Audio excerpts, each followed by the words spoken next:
président, qui couchait cette nuit-là avec sa fille Adélaïde, s'en étant amusé jusqu'à l'instant de son premier sommeil. Non, non, non, non, non, non, non, non, non, non, non, non.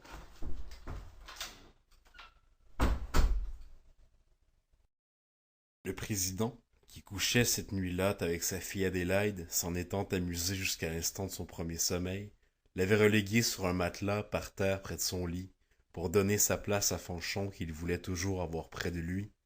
Quand la lubricité le réveillait, ce...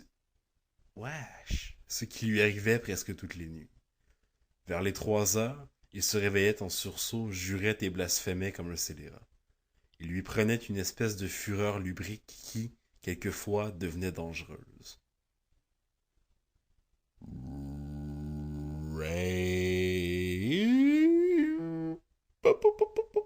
Voilà pourquoi il aimait avoir cette vieille Fanchon près de lui, MILF, parce qu'il avait au mieux trouvé l'art de le calmer, soit en s'offrant elle-même, soit en lui présentant tout de suite quelqu'un des objets qui couchaient dans sa chambre.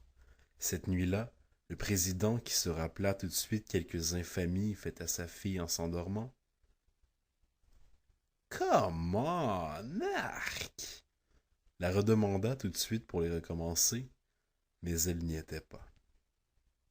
Qu'on juge du trouble et de la rumeur qui excite aussitôt un tel événement. Curval se lève en fureur, demande sa fille, on allume des bougies, on cherche, on fouille, rien ne paraît. Le premier mouvement fut de passer dans l'appartement des filles.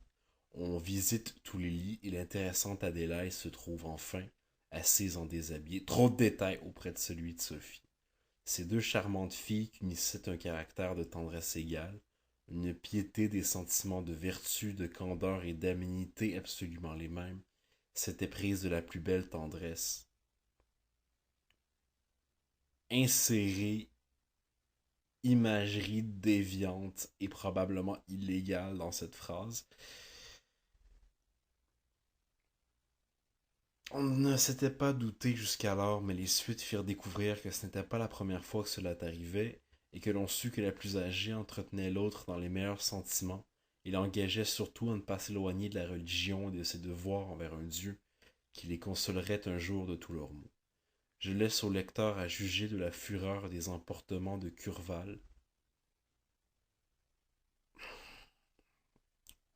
ou non, vous pouvez juste pas vous imaginer ça aussi, lorsqu'il découvrit là la belle missionnaire.